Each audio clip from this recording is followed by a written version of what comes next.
causing a hindrance to the movement. So the narrative, the mainstream narrative about the national freedom movement does not do proper justice to these people.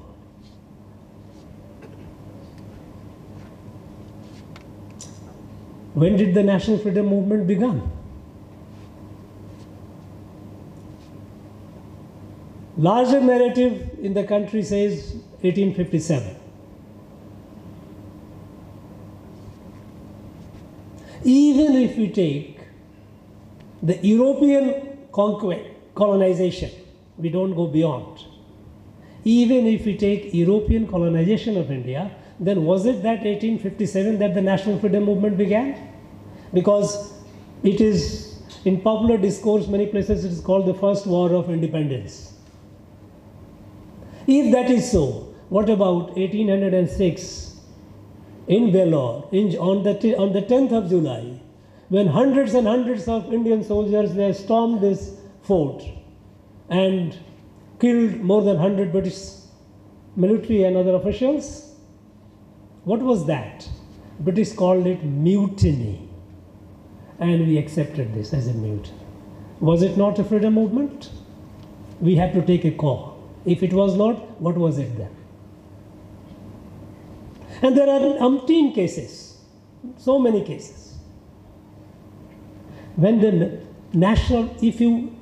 what is national freedom movement? This needs to be understood. There needs to be clarity about it. We all know that our country for thousands of years was organized along villages. There was no administration, effective administration interfering or dealing with the day-to-day beyond the village. Even British, when they came, they started collecting taxes and creating issues, but the village was autonomous. And most of the villages, they resisted whenever the British tried to either occupy them or to coerce them or interfere in their life. A number of cases are there all over the country. I have seen in the northeast, the villages, when the British came, they fought. And it was an asymmetric war. On the one hand, British were equipped with firearms, and the villagers had spears, swords, daws. But they fought, and they fought valiantly. Who were they? Were they freedom fighters or they were not? And this began from the day one of the colonization, when the colonization began in the country. Where do we place them? Where does history place them? We need to take a call on that.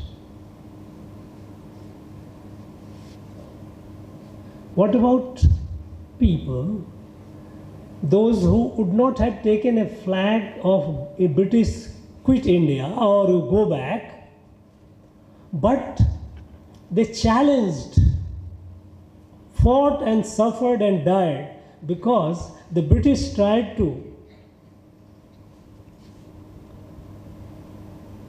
do a permanent damage. They tried to interfere and destroy the culture and identity of the people. Such fights have happened all over the country. Coming in the context of Tamilnadu, where do we place those people who fought in 1802 and 3 in Palekottam in Tirunelveli, where within a year several hundred persons people, large number of people under British military protection, they were converted. And there was a rebellion. People fought and died. Where do we place them? Do we call them freedom fighter or do we just forget them? So our national freedom movement, and again I heard the previous speaker speaking, calling it a national liberation war. Now, on the one hand, we say it is a war, it was a war of independence. On the other hand, did we treat those who occupied and oppressed us as adversary, as enemies? In fact, our freedom, if we dispassionately look at it, the way it came, it appeared as if it was a gift. A British Parliament passed an act, India Independence Act 1947. They said, look, now we are going. And the grand farewell and ceremony given to those who had come and occupied and tortured this country. If those who colonized, those who tried to destroy and destroyed, who were they? They were friends or they were enemies? If they were friends, those who died for it, who were they then? Those who died for the freedom, did they die fighting an enemy or did they die fighting a friend? There are a number of questions which remain unanswered. Our independence, we call it transfer of power.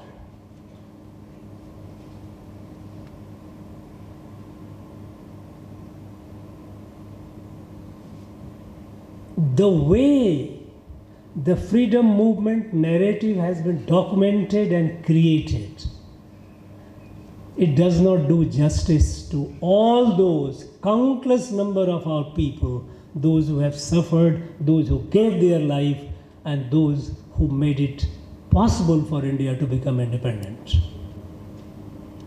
There are deeper questions that need to be answered. When Prime Minister Narendra Modi has started a campaign to document the unsung heroes, only then we have started talking about people like Netaji Subhash Chandra Bose. Otherwise, he was on the footnote as a margin. Now we are talking about him. Yes, we are talking about him because now this is the mainstream voice. But we did not. And when I came to Tamil Nadu and when I wanted to have the list of the freedom fighters, the list was hardly not even 30. Now I keep wondering, when we have about nearly 800 of our Indian soldiers who died in Vellore, large number of them who died at Palaikotam and many other places, in many wars which people like Velu Nachiyar, this Katta Bowman, along with them, those who fought, who were they? I think we need to do a lot of soul searching. A lot. This country, because its ambiguity in identifying itself and those who are our adversary, we have paid a heavy price. We have paid heavy price for long. It was because of this ambiguity that we allowed the partition of the country. It was with this ambiguity that we tried to forget the POK, a large part of Jammu and Kashmir captured by Pakistan. We tried to forget it, as if let the actual control, line of control be the international border. It was this attitude that we allowed Aksai Chin to be taken away by China, and we tried to forget it. We don't even talk about it.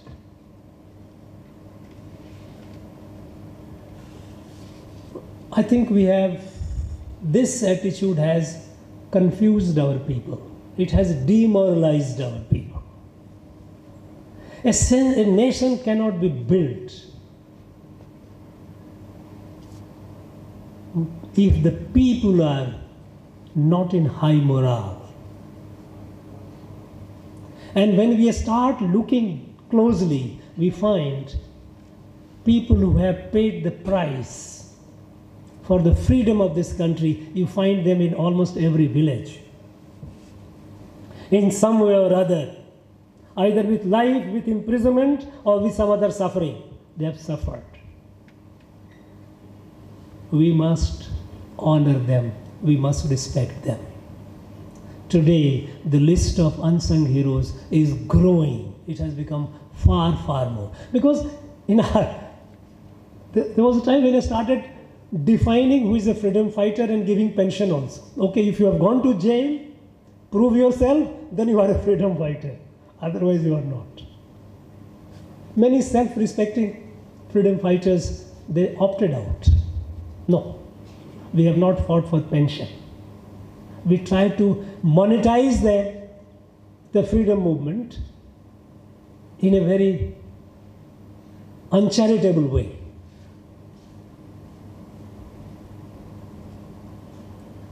Now, our country is answering these questions. Our people are raising the questions and finding answer to these questions. And answer to these questions are necessary for our national spirit. In fact, I have often mentioned it in my talks, but subsequently I wondered, when I was a class 6 student, and in my textbook there used to be a lesson, the advantages of British rule. I'm talking about 60s, 60, 61. And we used to have a question in our examination. Yes, count the advantages of British rule. And we had memorized and we used to write, yes, English language, railways, the justice system, rule of law, as if we were barbarian. We didn't know how to talk. We had no language. Imagine. Our language is far, far superior, far, far richer. After all, what is European languages? They are only of yesterday. Tamil, Sanskrit, several thousands years old legacy. And we have been writing, we are happy, we are thankful to the British that they gave us the English language. The colonization of mind. When our minds were colonized, are colonized even today, how can we do justice to the national freedom movement? How can we, on the one hand, we remain thinking and praising those who colonized us, and we talk about the national freedom movement, those who did it? I think there is need for more honest approach to it. Every citizen, right from the day one. In the Northeast, I tried to, in the villages, when I got to the villages and heard the story, that in this village, this man's father threw a spear and killed the commandant. We put a statue of his, the village, to admire that person. He was a freedom fighter. He died, he was caught and hanged. There are not many cases. They are all freedom fighters. They are all martyrs. They have all given their life, their blood, for us to be free. And for us to be free with pride in our independence, which has come out of the sacrifices of all those people. I think our scholars, our academicians, our students, those who are interested in researches, they need to work on it. You need to develop a perspective, a national perspective on the national freedom movement. unless you have a national perspective on the national freedom movement, our national freedom movement history will be all concocted. And that is why on this 15th August, when the Prime Minister from the Red Fort, when he talked, he mentioned about Panch Prana, 5 resolves. And one of the resolves was total decolonization of mind. Remove the last vestiges of colonization. It's not easy. It's not easy because we don't even know. Some years back, we had a Prime Minister who went to launch an Indian chair in one of the British universities because it was chair from money from this country. And in the speech, he praised the British. I thought he was repeating what I had studied in my class 6. The benefit of the British rule in India. He was a very good person, very fine person. But it had subtly caught into the subconscious. We have to consciously eradicate it. And Mahatma Gandhi was absolutely right when after the British left, people were celebrating. He was somber. And when the question was asked, why are you not happy? He said, British have left only physically. They are still embedded in our mind. And it will take minimum half of the time of colonization if we work hard to erase them from our mind. We didn't do any effort so far, but now it's time that we do it, and we must do it. And I'm sure our young scholars, our students, I'm very confident that you are the future of this country. You are the leader of this country. You will do this. And time is now. This is the time to do it. I wish you all the very best. Thank you. Nandri, Jai Hind.